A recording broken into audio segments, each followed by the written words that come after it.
بسم اللہ الرحمن الرحیم۔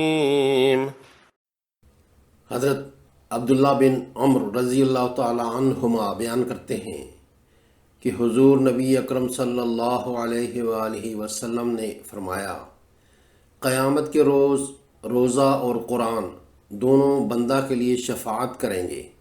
روزہ کہے گا، اے میرے رب، میں نے اس شخص کو دن کے وقت کھانے پینے اور دوسری نفسانی خواہشات سے روکے رکھا، پس تو اس شخص کے متعلق میری شفاعت قبول فرما۔ اور قرآن کہے گا، اے میرے رب، میں نے اس شخص کو رات کے وقت جگائے رکھا، پس اس کے متعلق میری شفاعت کو قبول فرما۔ آپ صلی اللہ علیہ وآلہ وسلم نے فرمایا، پس ان دونوں کی شفاعت قبول کی جائے گی۔ الحمد للہ رب العالمین، والصلاة والسلام علی سید المرسلین وعلی آلہ وصحبہ اجمعین۔ السلام علیکم ورحمۃ اللہ وبرکاتہ۔ تجوید الفرقان اردو چینل میں آپ کا خیر مقدم ہے۔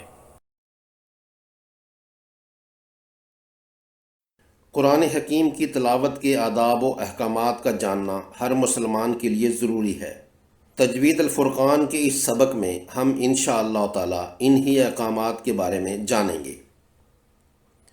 اللہ سبحانہ تعالیٰ کا ارشاد گرامی سورہ نحل کی آیت 98 میں آیا ہے، فَإِذَا قَرَأْتَ الْقُرْآنَ فَاسْتَعِذْ بِاللَّهِ مِنَ الشَّيْطَانِ الرَّجِيمِ، جس کا ترجمہ یہ ہے کہ جب تم قرآن پڑھو تو اللہ کی پناہ مانگو شیطان مردود سے۔ تعوذ جزو قرآن نہیں بلکہ دعا ہے جو اللہ کریم کے اس حکم کی بجاآوری کے لیے شیطان مردود کے مکر و فریب سے بچنے کے لیے کی جاتی ہے۔ اعوذ باللہ کو تعوذ کہا جاتا ہے۔ یہ وہ کلمات ہیں کہ جن کے ذریعے اللہ تعالیٰ سے دعا کی جاتی ہے کہ رب العرش العظیم شیطان کے شر سے ہمیں اپنی پناہ عطا فرمائے۔ اسی کا نام استعاذہ بھی ہے۔ تعوذ کا مقام ابتدائی قرأت ہے، یعنی تلاوت کلام مجید شروع کرنے سے پہلے۔ البتہ اگر تلاوت کرنے والا کوئی اور کلام بولے، اگرچہ اسلام کا جواب ہی ہو، یا تلاوت کو کچھ دیر کے لیے منقطع کرے، تو دوبارہ تعوذ سے اپنی تلاوت کا آغاز کرنا چاہیے۔ تعوذ مختلف طریقوں سے پڑھی جاتی ہے، جن میں سے سب سے معروف اعوذ باللہ من الشیطان الرجیم ہے۔ اس کی ادائیگی میں احتیاط ملحوظ رہے کہ شروع کی مفتوح حمزہ اور مضموم عین کو گڑمڑ نہ کیا جائے۔ عین کی پیش اور واو مجزوم سے واو مدہ بنتا ہے، اسے اور طا کی کھڑی زبر کو دو دو حرکات لمبا کرنا ہے۔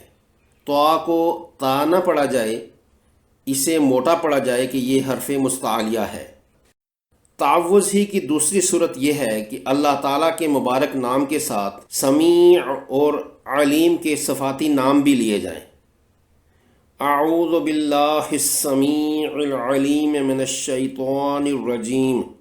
احادیث کی کتب میں ایک اور طرح کا تعوذ نبی صلی اللہ علیہ وآلہ وسلم سے منقول ہے، جو کہ سیدنا ابو سعید خدری رضی اللہ تعالی عنہ سے مروی ہے کہ نبی صلی اللہ علیہ وآلہ وسلم تہجد کے لیے کھڑے ہوتے تو تکبیر کہتے، پھر سبحانک اللہم وبحمدک وتبارک اسمک وتعالی جدک ولا الہ غیرک پڑھتے، پھر 3 مرتبہ لا الہ الا اللہ کہتے، اور پھر 3 مرتبہ اللہ اکبر کبیرا فرماتے، اور اس کے بعد یہ تعوذ پڑھتے، اعوذ باللہ السمیع العلیم من الشیطان الرجیم من ہمزہ ونفخہ ونفثہ۔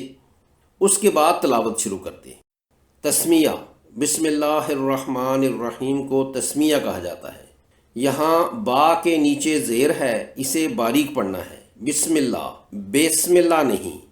اللہ پاک کے اسم جلالہ سے پہلے میم زیر والا ہے، اس لیے یہ لام بھی باریک پڑھنا ہوگا۔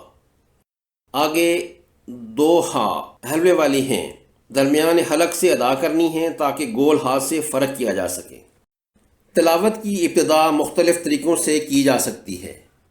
پہلی صورت یہ ہے کہ تعوذ، تسمیہ اور صورت کی پہلی آیت ایک ہی سانس میں پڑھی جائیں، بغیر کسی وقفہ کے، جس طرح اعوذ باللہ من الشیطان الرجیم بسم اللہ الرحمن الرحیم الحمد للہ رب العالمین۔ اس حالت میں تسمیہ کی آخری میم کی زیر کو الحمدللہ کے لام سے ملانا ہوگا کہ الحمد کی حمزہ وصلی ملا کر پڑھنے سے حذف ہو جائے گی، گر جائے گی۔ دوسری صورت یہ بھی جائز ہے کہ تعوذ و تسمیہ ایک سانس میں پڑھی جائیں اور سورت کی پہلی آیت دوسرے سانس میں، جیسے اعوذ باللہ من الشیطان الرجیم بسم اللہ الرحمن الرحیم، یہاں وقف کر لیا، پھر الحمد للہ رب العالمین۔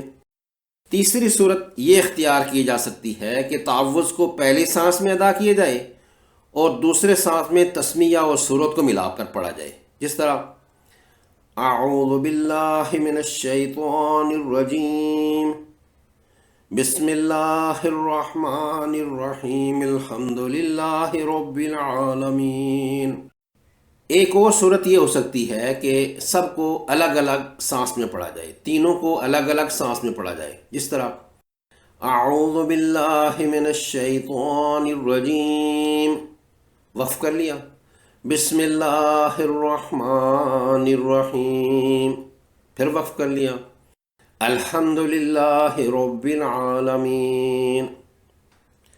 اگر درمیان صورت سے تلاوت شروع کی تو تعوذ تو پڑھنا تو بہرحال ضروری ہے، تسمیہ کے متعلق اختلاف ہے، اگر چاہے تو پڑھ لیں۔ تلاوت کے دوران اگر ایک صورت مکمل ہو جائے اور دوسری شروع کرنی ہو تو صرف تسمیہ سے دوسری صورت کی ابتدا کرنی ہوگی۔ ان سب حالتوں میں تلاوت شروع کرنا جائز ہے، صرف ایک حالت کے سوا کہ کسی صورت کی اختتامی آیت کو صرف تسمیہ سے ملایا جائے اور اگلی صورت کی پہلی آیت کو جدا پڑھنا درست نہیں ہے۔ تلاوت کی یہ صورت ممنوع ہے کیونکہ تسمیہ اگلی صورت کا حصہ ہے، اسے پچھلی صورت سے ملا کر اپنی سورہ سے الگ نہیں کرنا چاہیے۔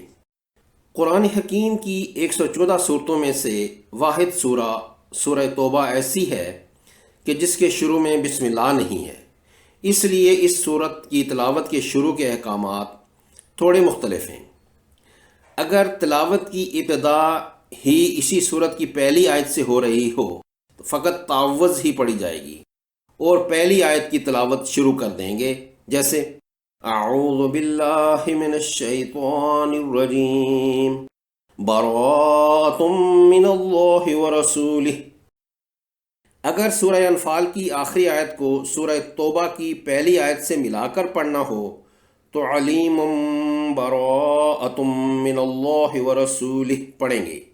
اس صورت میں چونکہ تنوین کے بعد حرف با آئے گا، اس لیے یہاں اقلاب کے قاعدے کے مطابق تنوین کے پوشیدہ نون کو میم میں بدل دیا جائے گا اور اس طرح پڑھا جائے گا، علیم براءۃ من اللہ ورسولہ۔ ایک اور صورت بھی جائز ہے کہ سورہ انفال کی آخری آیت پر وقف ہو، پھر تعوذ پڑھا جائے اور اس کے بعد سورہ توبہ کی پہلی آیت پڑھی جائے۔ خلاصہ یہ ہے کہ تعوذ یعنی اعوذ باللہ پڑھنا تلاوت قرآن حکیم سے پہلے ضروری اور لازمی ہے۔ سورت کے شروع میں تسمیہ بھی ضرور پڑھنی چاہیے سوائے سورہ توبہ کے، صرف تسمیہ کو پچھلی پڑھی جانے والی سورت سے نہیں ملایا جا سکتا۔ مجھے امید ہے کہ آپ نے اس سبق سے کچھ نیا سیکھا ہوگا۔ اپنی دعاؤں میں میرے سمیت سب مسلمانوں کے لیے سلامتی ایمان کے ساتھ اچھی صحت کی دعا فرمائیں۔ اللہ کریم ہم سب کا حامی و ناصر ہو۔ اس سبق کی اشاعت کر کے اجر کے مستحق بنے۔ شکریہ۔ مع السلامہ۔